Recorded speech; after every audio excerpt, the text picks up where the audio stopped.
किशोर ने जिसके लिए भी गाया वो अमर हो गया। मेरे महबूब कयामत। इंडिया के मारूफ अदाकार और प्लेबैक सिंगर किशोर कुमार का एक मशहूर किस्सा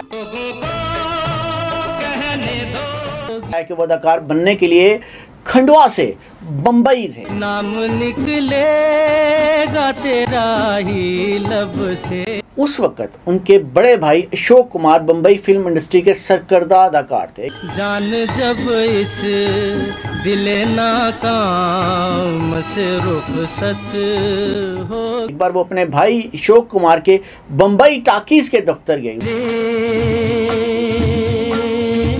दिल के चैन दफ्तर के आते में वो सैगल का एक गीत गुनगुना रहे थे। ऐसे न आहे बरा कीजिए।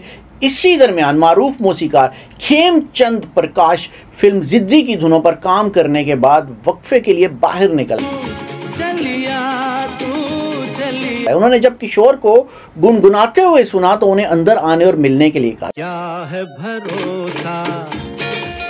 जब किशोर अंदर आए तो उनके सामने हारमोनियम रखा था और उन्हें वो गीत गुनगुनाने के लिए जब वो बाहर गुनगुना रहे थे, थोड़ी देर सुनने के बाद उन्होंने किशोर को ये पेशकश की कि क्या वो उनकी जिद्दी के लिए गाना गाएंगे। झूठा ही सही पल भर के लिए कोई हमें प्यार कर। किशोर फौरन तैयार हो गए। जिस दिन रिकॉर्डिंग थी खेमचंद ने अशोक कुमार और फिल्म के हीरो देव आनंद को किशोर कुमार को सुनने के लिए बुला भेजा। रूप तेरा मस्ताना। किशोर का गाना पहले ही दिन ओके किया गया। रूप तेरा मस्ताना प्यार मेरा दीवाना। ये सन 1948 की बात है, लेकिन किशोर कुमार सिर्फ खेमचंद के असिस्टेंट थे। प्यार दीवाना होता है मस्ताना रहे। और मौसीकार नौशाद से वो इज्जत हासिल नहीं कर सके। किशोर कुमार के प्लेबैक कैरियर के इब्तदाई 27 सालों में नौशाद ने एक बार भी उनकी आवाज नहीं ली। आते जाते खूबसूरत आवारा सड़कों। जबकि किशोर कुमार की दिली ख्वाहिश थी कि वो नौशाद के लिए गीत गाएं। भीगी भीगी रातों में मीठी मीठी बातों। आखिरकार किशोर के सुपर सिंगिंग स्टार बनने के लिए 5 साल बाद सन 1974 में नौशाद ने किशोर कुमार के लिए फिल्म सुनहरा संसार में एक गीत की पेशकश की। ले जाएंगे दिल वाले दुल्हनिया ले जाएंगे। और वो भी आशा भोसले के साथ एक दो गाना था। ये शाम मस्तानी। इसी तरह मौसीकार सी रामचंद ने अपनी फिल्म साजन में किशोर कुमार को यह कहते हुए मुस्तरद कर दिया कि मैं ऐसे शख्स पर अपना वक्त क्यों जाया करूं जो फिल्म मौसीकी और गानों के बारे में कुछ नहीं जानते। क्या हुआ कैसे हुआ। लेकिन नौशाद और सी रामचंद्र के बरक्स मौसीकार सच्चन देव बर्मन ने किशोर की सलाहियतों को सन 1952 में ही पहचान लिया। मैना की कहानी तो पुरानी हो गई। बंबई टाकीज के दफ्तर में गीत गुनगुनाने वाले किशोर कुमार के बारे में अपने बेटे पंचम को बताते उन्होंने कहा कि ये दादा मोनी का छोटा भाई आभास है, थोड़ा सा खपती है लेकिन उसमें बहुत टैलेंट है। का सफर है ये कैसा सफर। आने वाले दिनों में तुम इसके बारे में बहुत कुछ सुनोगे। किशोर कुमार को बंबई फिल्म इंडस्ट्री में अपना कदम जमाने के लिए एड़ी चोटी का जोर लगाना पड़ा। हसीना से सन 1954 में फिल्म साज बमन राय ने किशोर कुमार को बतौर अदाकार नौकरी में साइन किया। एक डाल पर तोता बोले। किशोर ये समझ रहे थे कि फिल्म के गाने भी वो गाएंगे, लेकिन वो ये जानकर दंग रह गए कि कंपोजर सलील चौधरी ने उनकी आवाज के लिए हेमंत कुमार को मुंतखब किया। कोरा कागज था ये मन मेरा। मारूफ सहाफी राजू भारतन ने अपनी किताब ए जर्नी डाउन मेलोडी लेन में लिखते हैं कि जैसे ही किशोर को इसका इल्म हुआ वो सलील के म्यूजिक रूम में गए और उनसे पूछा कि उन्हें अपनी फिल्म में गाने की इजाजत क्यों नहीं दी जा रही। जो मोहब्बत है ये उनका है। सलील का जवाब था, मैंने तुम्हें पहले कभी गाते हुए नहीं सुना।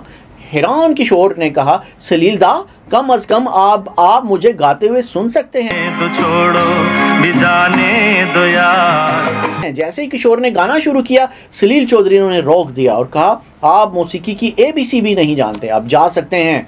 हेमंत कुमार किशोर कुमार अपना मामला फिल्म प्रोड्यूसर बिमल राय के पास ले गए। उन्होंने मुदाखलत करने से इनकार कर दिया और कहा, मौसीकी सलील चौधरी का शोबा है, मेरे म्यूजिक डायरेक्टर फैसला करते हैं कि गाना कौन गाएगा। मेरी भीगी भीगी सी पलकों पे रह गए जैसे मेरे सपने।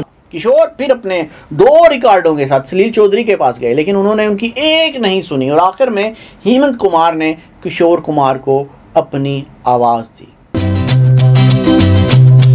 मुसाफिर हूँ यारो। साल बाद सन 1971 में बिलाख सलील चौधरी ने अपनी गुलजार की फिल्म में मेरे अपने में किशोर कुमार का मशहूर गाना कोई होता जिसको अपना हम अपना कह लेते यारो गाने के लिए कहा। कोई होता जिसको। सलील चौधरी ने खुद बाद में इतराफ किया कि मैं उस लड़के की सलाहियत को पहचानने पर खीमचंद को सलाम करता हूँ। मैं इत्तेफाक करता हूँ कि हम सब ने किशोर की सलाहियतों को पहचानने में गलती की। जाने कैसे कब कहाँ इकरार हो गया।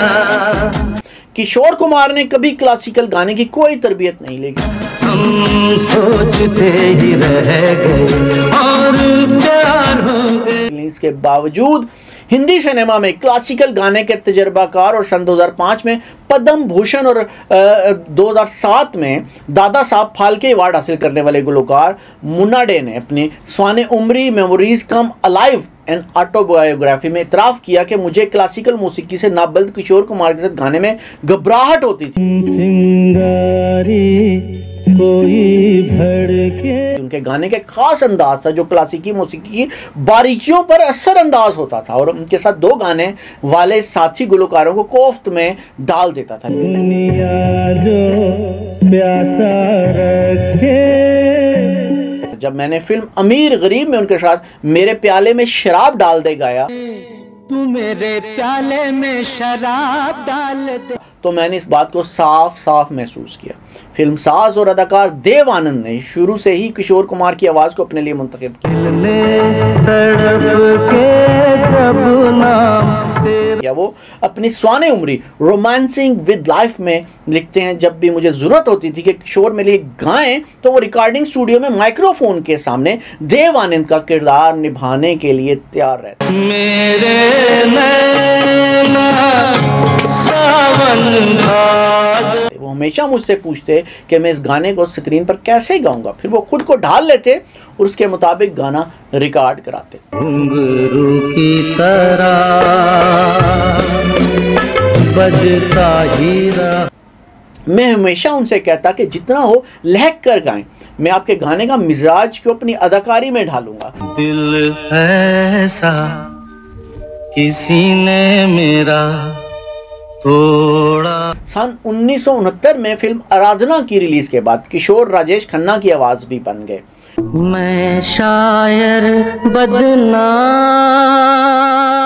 किशोर कुमार की स्वाने लिखने वाले शशिकांत कनिकर लिखते हैं, किशोर ने आराधना के प्रोड्यूसर डायरेक्टर शक्ति सामंत से कहा कि वो गाने की रिकॉर्डिंग से पहले राजेश खन्ना से मिलना चाहेंगे। एक लड़की भीगी भागी सी। जब वो राजेश खन्ना से मिले तो उन्होंने उनके हर अंदाज का मुताला किया ताकि उनके किरदार को गानों के जरिए पेश किया जा सके।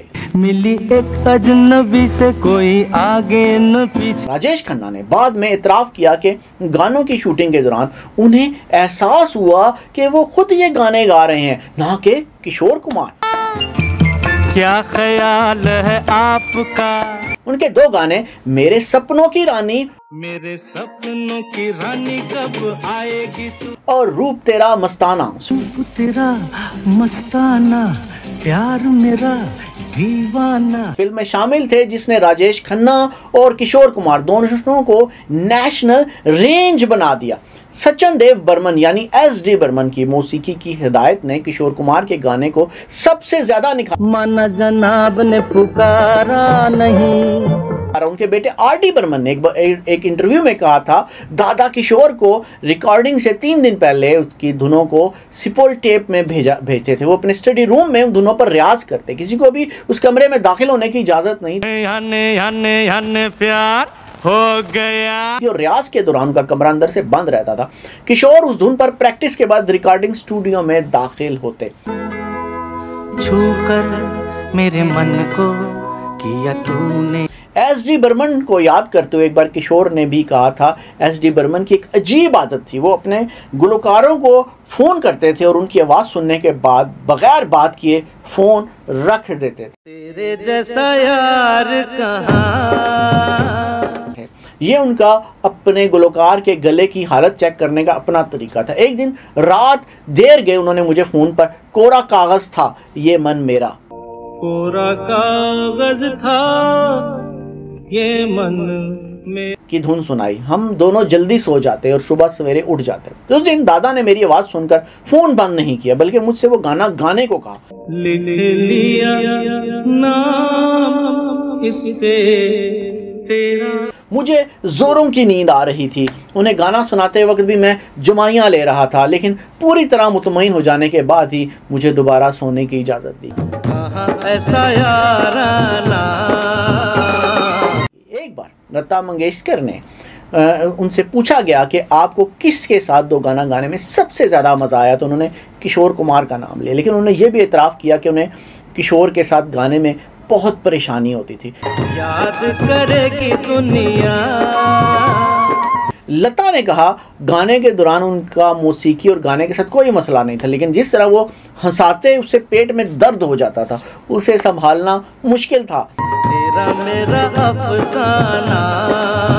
चाहे आप कितने ही संजीदा क्यों ना हो, जब आप गीत के बंद में कोई तान ले रहे हो कि किशोर दा ऐसी अमकाना इशारे कर देते जो आपकी तवज्जो गाने से हटा देता। कभी कभी हम गाने को बीच में रोक कर उनसे मिन्नतें करते थे कि दादा पहले गाने को पुरसकून तरीके से रिकॉर्ड करें फिर ये सब करें। मेरे दिल की ये दुआ है कभी दूर तू न जाए। दिलचस्प बात यह थी कि चाहे वो कितना ही उछल कूद और मजाक कर रहे हैं, वो खुद उन सब से बाहर रहकर संजीदा तौर पर गाते थे। तेरे बिना हो जीना वो दिन कभी न आ। फिल्मी गायकी से वाबस्ता हर शख्स के पास किशोर कुमार से मुतल्लिक कहानियां हैं।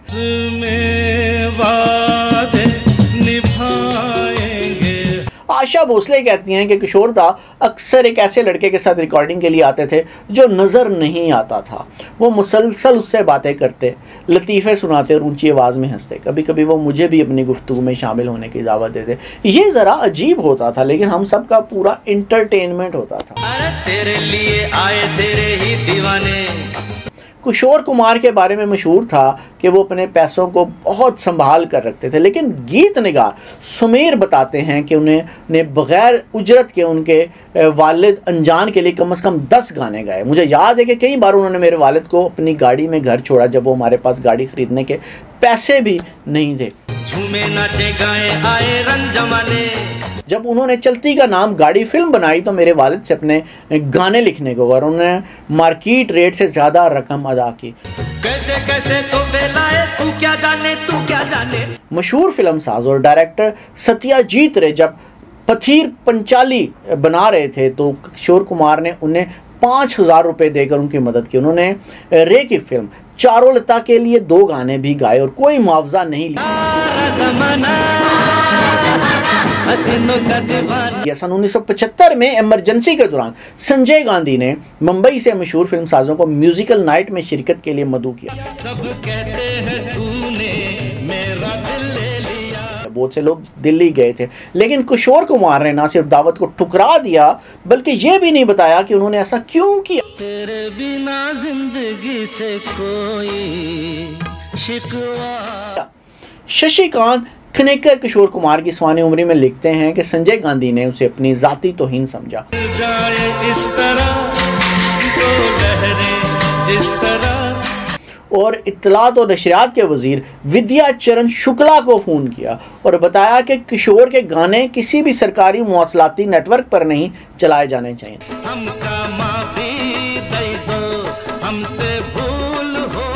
नतीजा ये हुआ कि किशोर कुमार के गाने ऑल इंडिया रेडियो से नशर होना बंद हो गए। इसके अलावा वो फिल्में जिनमें किशोर कुमार ने गाया था सेंसर बोर्ड ने सर्टिफिकेशन से इनकार कर दिया। फिर कब मिलोगे जब तुम कहोगे। किशोर कुमार को मजमूई तौर पर 27 फिल्म फेयर के बेहतरीन गुलकार के अवार्ड्स के लिए नामजद किया गया। दिल पर मेरे जब तक मुझे ऐसे ही चढ़ पाओगे। इसमें से उन्हें 8 बार अवार्ड मिला। आँखों ने जाने क्या जादू किया। क्लासिकी मौसीकी की तरबियत ना होने के बावजूद उन्होंने सन 1981 में राग शिवर नजनी में जिस तरह मेरे नैना सावन भादू और राग यमन में लतीफ़ अंदाज में छू कर मेरे मन को गाया, उसकी मिसाल कहीं और नहीं मिलती। बस मनी मन में उनको गुरु मानता था। कोई शब्द नहीं है। किशोरदा एक हरफन मौला सिंगर थे। हमने इनसे इतना सीखा है कि इनके सामने हिमाकत ही होगी कि हम कुछ गाने का भी हिम्मत भी करें इनके सामने गाने की। बगैर सीखे जैसा वो गाते थे मैंने ऐसा सिंगर नहीं सुना। 40 साल से मैं काम कर रहा हूँ। मैं किशोरदा का बहुत बड़ा फैन हूँ। कि आज भी उन्हीं गानों की वजह से हम लोग इंस्पिरेशन तो किशोरदा थे। वो एक्टर भी था, डायरेक्टर भी था, राइटर भी था, म्यूजिशियन भी था और सिंगर भी। जो मेरे आइडल हैं, जिनको मैं बहुत मतलब ध्यान से सुनती थी और कोशिश करती थी कि हमें भी ऐसा ही कुछ करते रहना चाहिए, वो है किशोरदा।